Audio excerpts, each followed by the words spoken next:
Thomas & Friends does a lot of things right in terms of real-world accuracy. At least, the old show. Nowadays, the engines are made of rubber, which isn't bad, it's just not the same.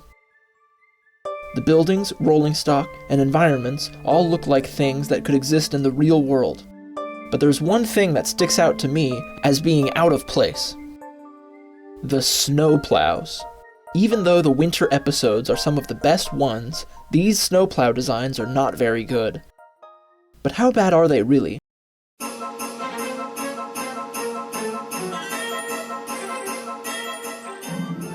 No wonder Thomas doesn't like wearing this thing. I wouldn't want to wear it either. They designed it to be like a cow catcher.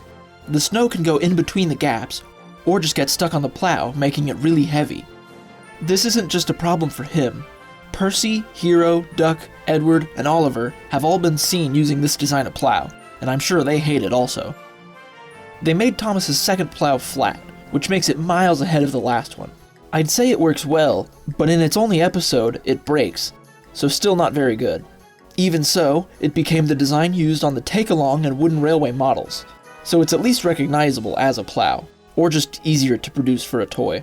Many other engines are seen using this type of plow throughout the show.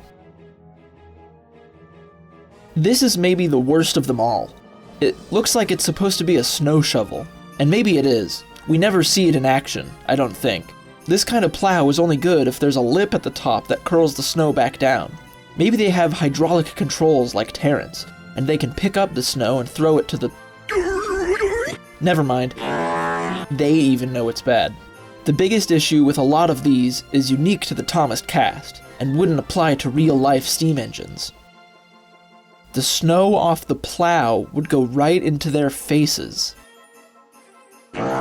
Really quick, this episode is about how bad Gordon is at plowing snow, but that's all on the plow, not Gordon. Also, when he returns with Rocky, he is spotless. So I guess we know what his priorities are. This is the only plow design in the show that would actually be good at moving snow. But wait, Duck and Donald's plows are angled so that the snow goes to their right, which on British rails would be onto the track for engines coming the other way. So this is also not good. Donald's plow is shown to be facing the correct way, but his and Douglas's might just be adjustable, so maybe it's fine. Duck's is definitely not adjustable, and his failure to plow on screen is all the more funny when his is the best design in the show for it.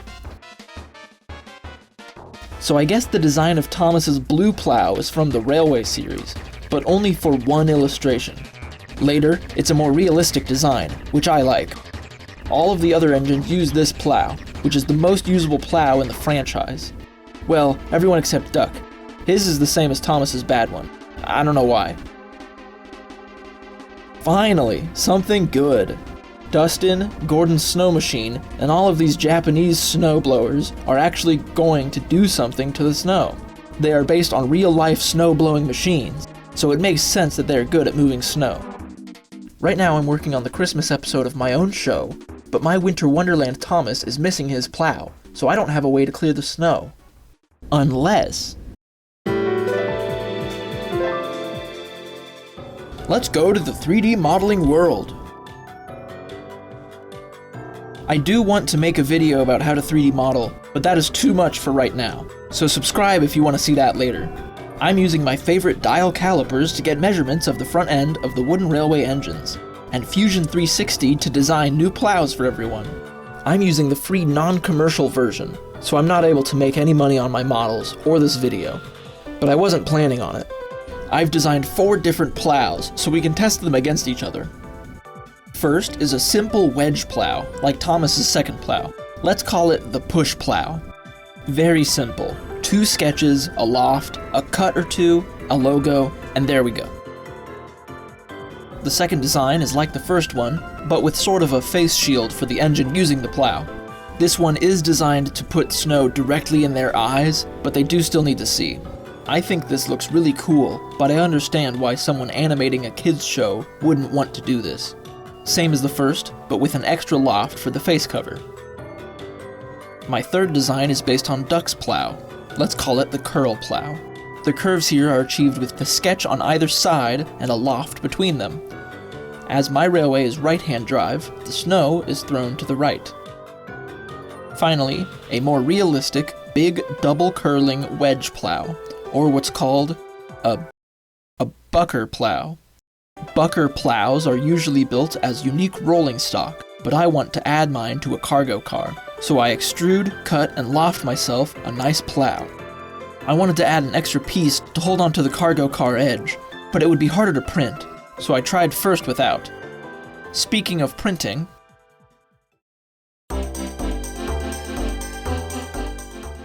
this is my 3D printer. It's a Creality Ender 3 Pro. Apparently it's pretty outdated, but it serves my purposes alright. Convert to STL, slice it up, make some G-code. I'm going to be printing them all in black in order to contrast the snow better, and because I ran out of gray after the first print.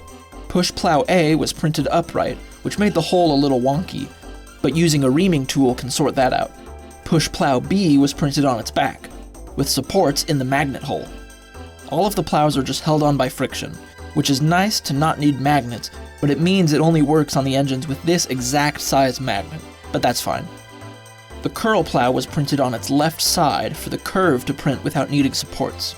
My first one was a little funky, so I tried again and smoothed out the geometry on top. I tried the bucker plow with and without the brace piece. The one without worked great, and the one with the brace piece showed how I made the brace too large. After cutting it off, it works fine, and the opening isn't too distracting, so I'll use it. Wow, what cool things!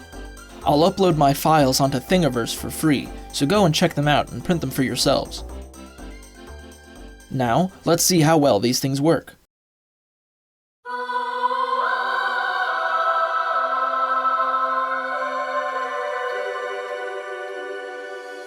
I made a YouTube poll recently asking what people think is the best thing to use to represent snow on a Thomas wooden railway layout. Originally, I leaned more toward using the shredded plastic stuff at the store. But first, let's at least consider all our options. Shaving cream is the most fun, but might damage the engines, so no. Shredded paper could be good and soft looking, but I don't have a paper shredder, and enough blank paper might get expensive.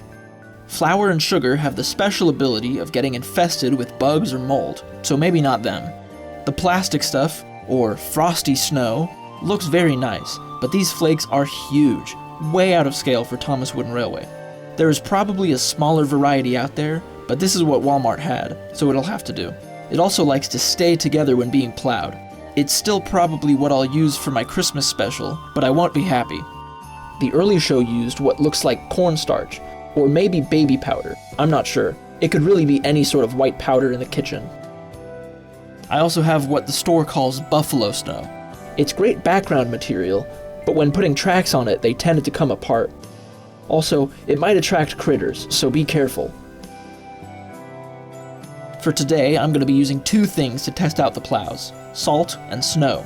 It's currently very snowy in the Midwest, so I can use my plows on actual snow, and the salt will be good for getting close-up shots indoors.